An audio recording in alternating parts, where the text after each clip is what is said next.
Hi all, today's topic is Langevin theory of diamagnetism. We know that diamagnetism is a fundamental property of all matter, although it is usually very weak, and these substances are composed of atoms which have no net magnetic moments. Or we can say diamagnetism is associated with the tendency of electrical charges partially to shield the interior of a body from an applied magnetic field.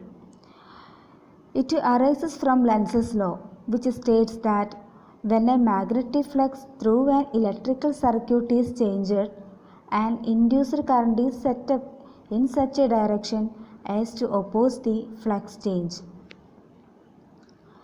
Consider Bohr's model of an atom in which nucleus is surrounded by an electron revolving around it with some frequency, say omega naught.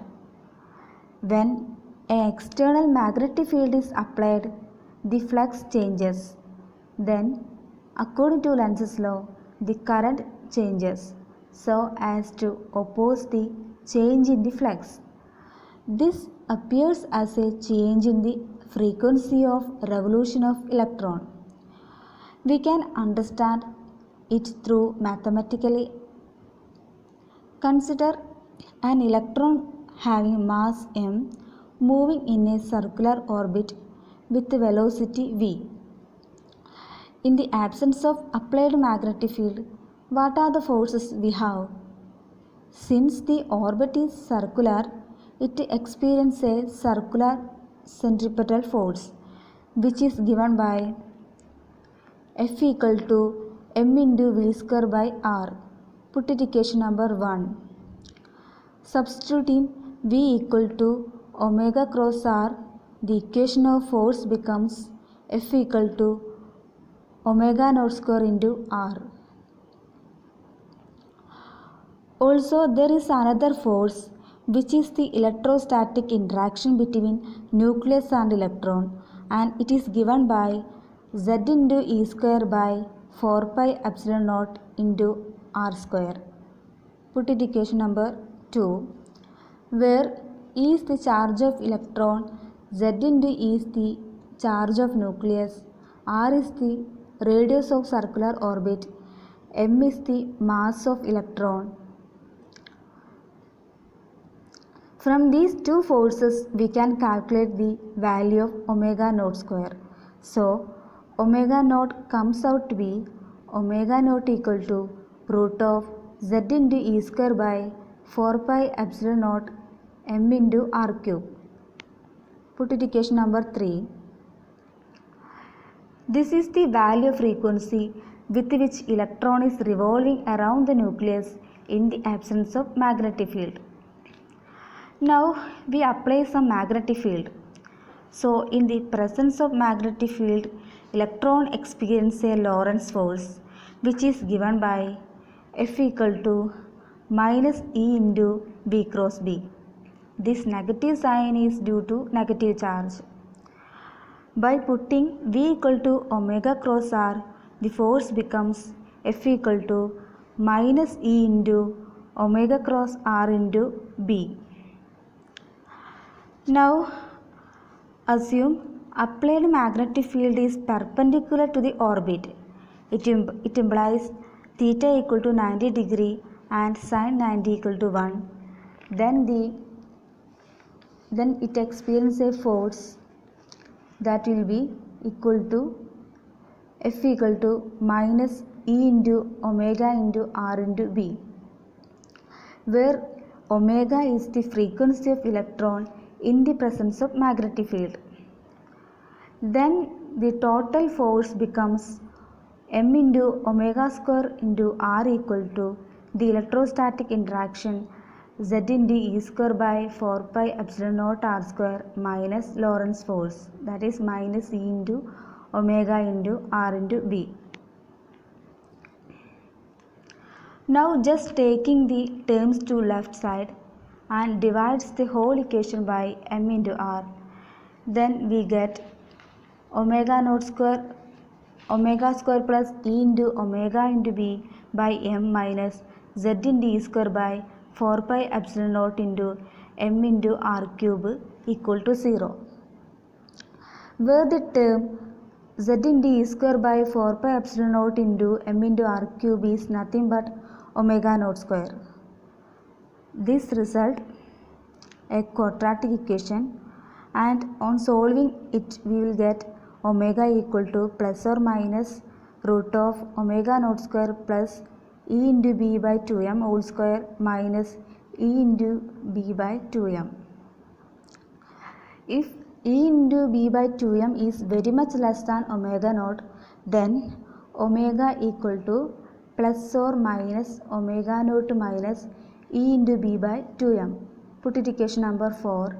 This equation number 4 says that the applied magnetic field changes the angular frequency from omega naught to omega, where the omega naught is the angular frequency of electron before the application of magnetic field, and when applied a magnetic field the frequency becomes omega, that is omega naught changes to omega, and the factor by change is E into B by 2m, where the term E into B by 2m is called Larmor frequency. The plus or minus sign means that the electrons having orbital moment parallel to the field are slowed down, and those whose moments are antiparallel are speeded up by the amount E into B by 2m. This is called Larmor theorem,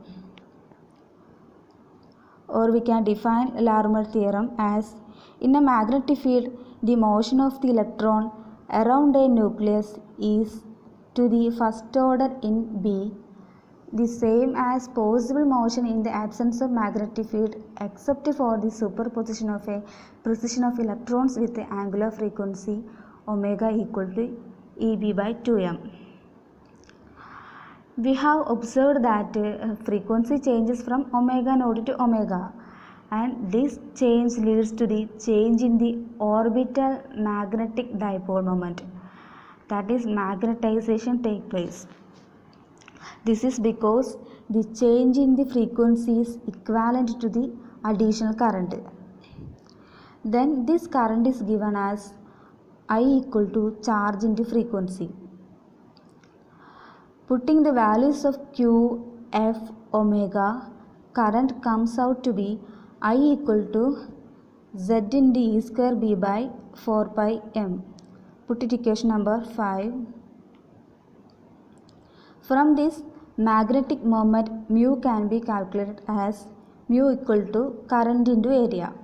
If rho is the radius of loop, then area will be pi into rho square. By substitution, magnetic moment is equal to minus Z into E square into B into rho square by 4m,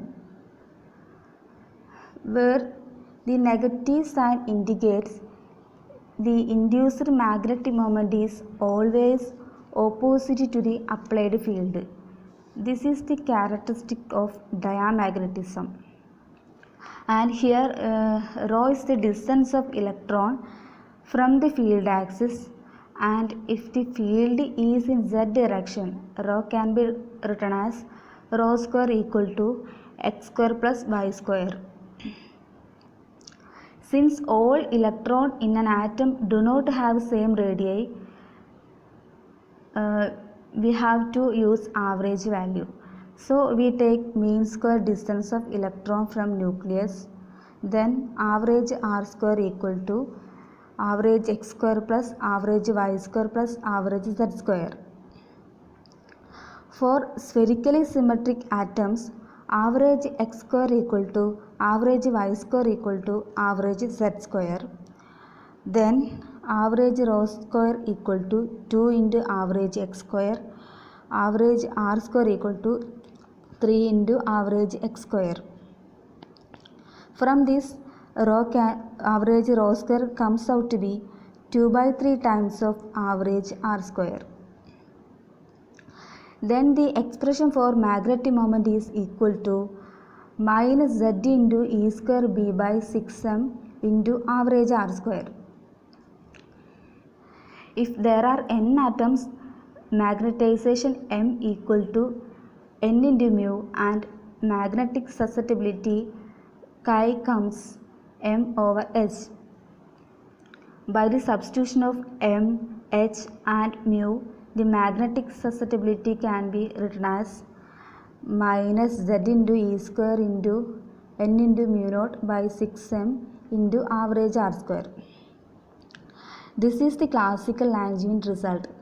This shows that chi is independent of temperature. This can be attributed to the fact that electronic structure is always independent of temperature, so as the diamagnetic susceptibility. Now we move to discuss quantum theory of diamagnetism.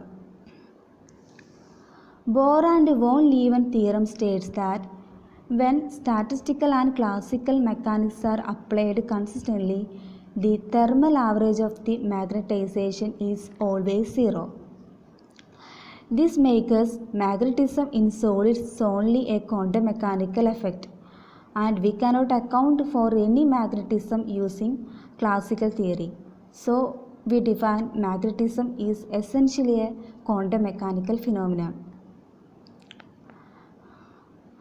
Let us look how magnetic moment produced. We know that electron is orbiting around nucleus of an atom. So whenever a charge is moving in a loop, a current is produced. And this current carrying loop always produces a magnetic moment. So the orbit of electron behaves as a current carrying loop, and its orbital motion will produce magnetic field. This is theoretically says orbiting electron has orbital angular momentum represented by a letter L. Now let us do its mathematical part. Consider an electron having mass m moving with velocity v equal to x dot in an electromagnetic field.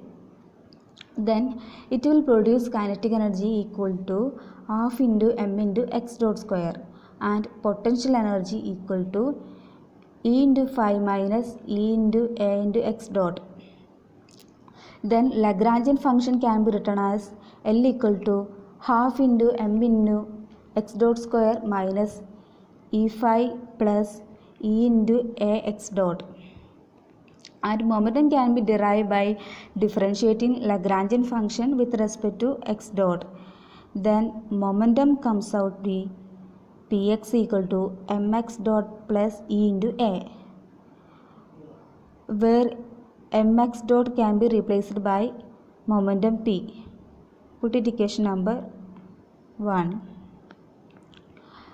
Now Hamiltonian can be written as h equal to p square by 2m plus v of r. Here we written v of r because we know nucleus exerts a central Coulombic potential. So it is a function of only of the distance between electron and nucleus. Now putting value of px in Hamiltonian expression, we get h equal to p plus ea whole square by 2m plus v of r. In quantum mechanics, we know moment is an operator which is represented by minus ih cross del. Then Hamiltonian becomes h equal to minus I into h cross into del plus ea whole square by 2m plus v of r. Put it equation number 2.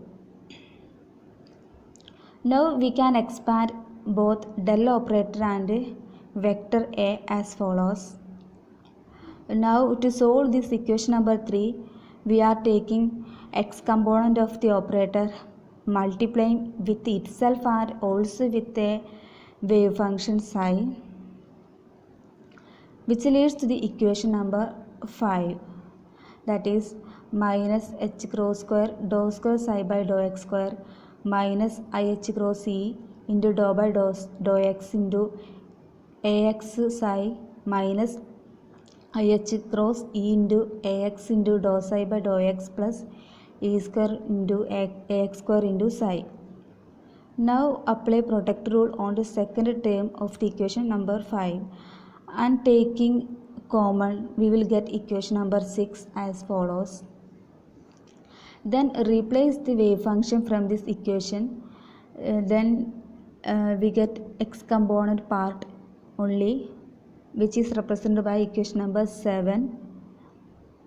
In similar way we are finding y and z component also, which is represented by the equations 8 and 9. It's time to combine now x, y, z components with the Hamiltonian expression, and taking common terms, rearranging, we will get Hamiltonian as equation number 10, and putting the non-result del dot A equal to 0, then Hamiltonian reduced to simpler form as h equal to minus h cross square into del square by 2m plus e square into a square by 2m minus ih cross e by m into a dot del plus v of r. Put it equation number 11. From electrodynamics we have vector potential A equal to half into r cross b. Now taking magnetic field along z axis only, and after calculating values of r cross b, the x, y, z component of vector potential comes to be ax equal to half into yb, ay equal to minus half into x into b, and az equal to 0. Now we have to find a square and a dot del in order to solve the Hamiltonian expression. So solving a square will be b square by 4 into x square plus y square, and a dot del becomes minus b by 2 into x into dou by dou y minus y into dou by dou x, where x into dou by dou y minus y into dou by dou x is equal to r cross del. Then a dot del equal to minus b by 2 into r cross del. We have orbital angular momentum vector L equal to r cross p, and from this r cross del can be written in terms of orbital angular momentum as r cross del equal to minus Lz by ih cross. Then a dot del becomes b into Lz by 2 into ih cross. When substituting these a square and a dot del in the Hamiltonian expression, it becomes h equal to minus h cross square into del square by 2m minus e into b into Lz by 2m plus a square into b square by 8m into x square plus y square plus v of r, where h cross square into del square by 2m is kinetic energy term and v of r is potential energy term, and the two extra terms represent magnetic energy, that the additional contribution to the energy from the application of magnetic field, where E into B into Lz by 2m gives rise only to paramagnetism, and A square into B square by 8m into x square plus y square gives for spherically symmetric system, that is diamagnetism. Here one of them is negative and another term is positive, this revealing that what is meant by negative energy and positive energy. Now when a dipole of magnetic moment mu placed in an applied field, the energy becomes epsilon equal to minus mu dot b. Then magnetic moment mu can be written as dou epsilon by dou b.